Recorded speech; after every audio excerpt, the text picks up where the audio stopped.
So today we're going to talk about where cancer comes from. Where does cancer cells originate from? Would you believe that cancer cells originate from normal cells? I mean, that's pretty weird. Why would cancer cells come from normal cells? So let's talk about that. So really what happens that causes a normal cell to turn into a cancer cell is damage within a normal cell. It's damage within the mitochondria. Now, there are certain older or ancient genes that are built into our system, into our cells, that our bodies and other organisms have been using for a very long time. And apparently, under certain conditions, when the mitochondria becomes damaged, there is an adaptation to a plan B of helping that cell survive.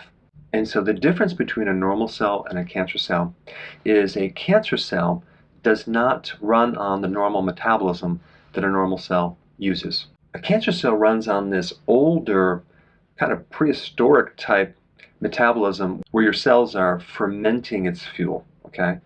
That's what a cancer cell does. And what's really fascinating about when a normal cell turns into a cancer cell, because of this damage in the mitochondria, the cancer cell now becomes immortal. It no longer has a point where it stops dividing. It keeps dividing on and on and on, and it lives forever. Versus a normal cell, which divides a certain amount of times and then it stops. It dies. So a cancer cell becomes immortal. That's what's unique about a cancer cell. The other thing that's interesting about a cancer cell is they divide much faster than a normal cell. So they're just growing really, really fast. The other thing that's unique is that they're hogging a lot of the fuel. So they're just basically eating like crazy. They're eating glucose, they're eating certain amino acids like glutamine, much more than normal cells.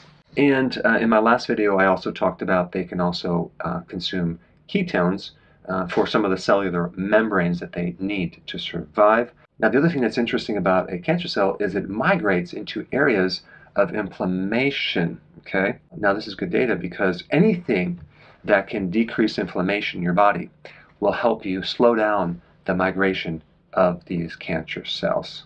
Now, the other thing about a cancer cell is that it requires angiogenesis. Now, what is that? That's a condition where this tumor or cancer is fed new blood vessels, okay, so it can get nutrients and oxygen. Well, certain chemotherapy addresses this angiogenesis. It starves off these blood vessels, so then it starves off the cancer, and it's called anti-angiogenesis. So this brings up the point, are there natural things that are anti-angiogenic?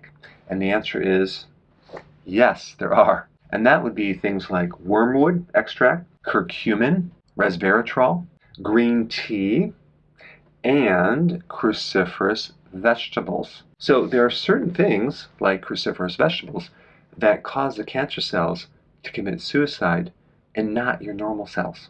That's called selective apoptosis.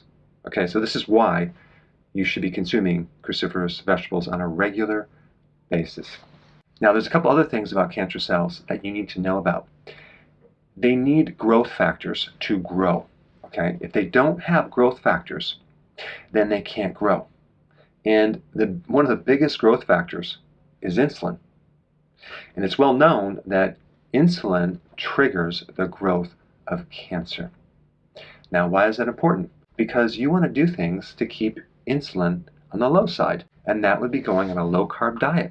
That would be correcting insulin resistance. So anything that can help lower insulin and correct insulin resistance would naturally help prevent cancer and even help make cancer less of a problem. And this is why even the drug metformin, which addresses insulin resistance and lowers insulin and reduces the production of glucose, is anti-cancer. Now, I'm not recommending taking metformin, but I'm just telling you, anything that reduces insulin, insulin resistance, making insulin more sensitive, reducing glucose would be a very good strategy. Now, in the case of a type 1 diabetic, where they're taking insulin as a treatment, that's called exogenous insulin, the strategy for them would be to decrease the amount of insulin that they require. And to do that, you would want to go on a low-carb diet, because even though they're going to require insulin, the lower the carb, the less quantity of insulin that they would need. Now, the other growth factor is IGF number 1, insulin growth factor number 1. Now, this is a potent growth factor. So a strategy to lower this to some levels would be a good thing.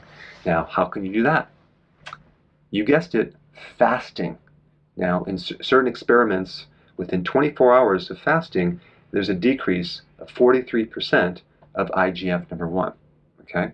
When you fast 48 hours, you get a decrease of this hormone by 76%. And if you fast 72 hours, you can decrease this growth factor by 82%. And this is another reason why fasting is so important to not just prevent cancer, but if you have cancer, to help shrink cancer. Fasting also stimulates something called mitophagy.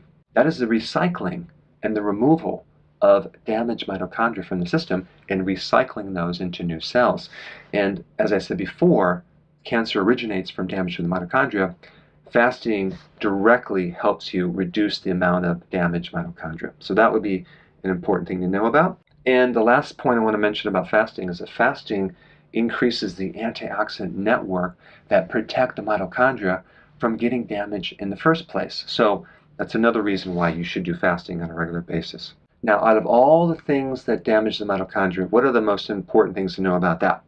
It's the chronic exposure to chemicals, chronic exposure to stress, inflammation, UV, like in too much sun, too much radiation. I mean, I remember before I was a chiropractor, I was an x-ray tech, and I would go to nursing homes with my portable x-ray machine and take x-rays in the nursing home. Would I ever wear a shield? No. Big mistake. So I did that for quite a few years, and I would take these x-rays, bring it to the hospital, get the reading, and then do this thing all day long. And this is just another point about the chronic exposure to radiation. You may think that it's not going to affect me, but if you are an x-ray tech, it can definitely affect you if you're not wearing a shield. And so I need to work extra hard at getting my body to be so healthy to offset that radiation that I had for those years that I was exposed to radiation. And then what about the chronic exposure to glucose, as in a diabetic, or a person that has insulin resistance because they've ate so many carbs? An average American consumes like a cup and a half of sugar. If you calculate all the carbohydrates that eventually turn into sugar, a cup and a half every single day. Is that a chronic exposure to glucose? It sure is. And this is why we have such a problem with cancer. So there are certain lifestyle things that you can do to offset this. That's called epigenetics. I've done videos on that. I'll put a link down below. And then we have our own immune system that needs to be strong. There's two specific immune cells that directly kill cancer. That would be the natural killer cells, and that would be the cytotoxic T cells. And both of those can be improved and strengthened if you know how to do it. And even give away a free course on how to bulletproof your immune system. If you want more information about that, I put a link down below. All right, thanks for watching. Hey, before you go, if you're benefiting from any of my content, I would love to hear about your success story. Please share it in the link down below.